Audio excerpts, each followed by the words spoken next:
Welcome back. Let's take a look at another exercise in which we have one company borrowing money, the other company lending the money. Obviously, there are two parties to a transaction. We will look at the exact same transaction and see how each of the parties will do the journal entries. So, to start out, on August 1st, 2024, Trico Technologies, an aeronautical electronics company, borrows $21 million cash to expand operations. The loan is made by First Bank Corporation under a short-term line of credit arrangement. Trico signs a 6-month, 9% promissory note. Interest is payable at maturity. The year end is December 31st. Let's assume it's a year end, same year end for both parties. So we'll do the journal entries in the books of the borrower and the lender, both parties, starting out with the transaction is on August 1st. So obviously it's on the exact same day. The borrower is getting the cash, so they're going to debit cash. The lender is giving the money, so they're going to credit cash. So one party debits the $21 million, the other party credits the $21 million. The borrower now has to return the money. They have a liability in their books. They're going to call it notes payable. So they will credit $21 million. The lender will get the money back. So they will debit an asset, notes receivable, $21 million. So what you're seeing over here is the exact same transaction. Again, transaction means you have worked with an outside party. Your assets and liabilities are getting affected. So you're looking at both parties here, borrower and lender. One got the cash, the other gave the cash. One has to return the cash, the other will receive the cash. So that was a transaction. Now, we said we are assuming that both parties have December 31st as the year end. So what's going to happen on December 31st? The borrower is not going to pay the interest, which means the lender will not receive the interest on December 31st, but both parties will do an accrual journal entry. So for that, let's take a look at the calculations we need. Start out with what was the amount in question over here? $21 million. What's the interest rate? The interest rate is 9%, and 9% is always per annum, the interest rate. 9% per annum. For 12 months, the interest is $1,890,000. So what we will do immediately is we'll do the calculation per month. So take this number and divide by 12. We have $157,500 as the interest per month. So our next question is, how many months from August 1st to December 1st, how many months have passed?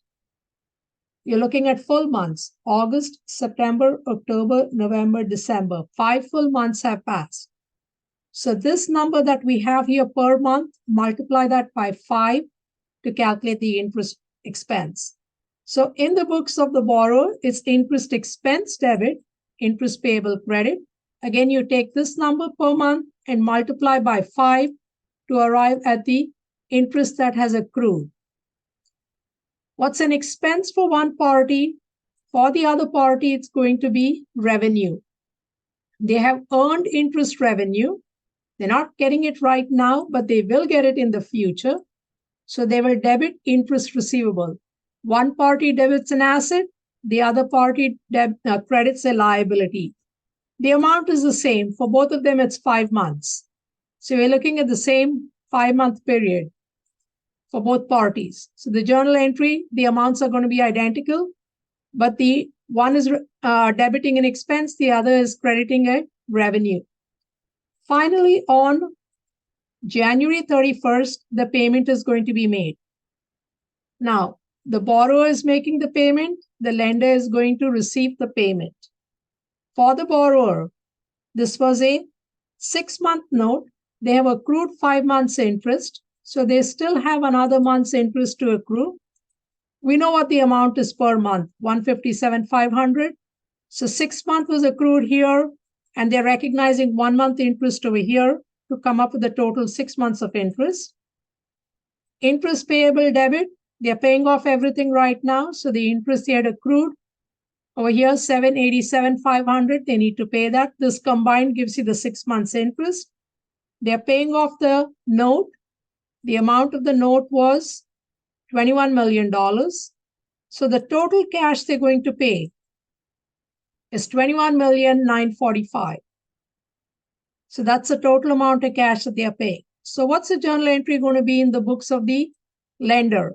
They're the ones receiving the cash. So for them, it's going to be cash debit. So it's just like the previous exercise. I'll just go ahead and highlight all of that and show you. Cash debit, interest receivable. They had said this is how much we have to get on the accrual entry. So that's the interest receivable. Interest revenue, they're going to recognize 1 month interest revenue. And finally, the note receivable, they're going to credit because it's being received. They're going to take it off their books now. So this is an example of the first and the third are transactions. The borrowing the cash, returning the cash, those are transactions. December 31st is an accrual journal entry, or also we call it an adjusting journal entry done at the year end. That's just so that we can prepare our financial statements and show the relevant expense or revenue that has been earned in that period. Revenues earned in that period, recognized, expenses recognized in that period. We need to do the adjusting journal entries. So once again, take a look at what the amount of the note is, the interest rate, unless mentioned otherwise, interest rate is per annum, calculated per month, and then go ahead and do your journal entries, and it's fairly straightforward. Dates are extremely important. Make a note of all of the dates that are given in the exercise. So with that, we are now ready to move on to our next exercise.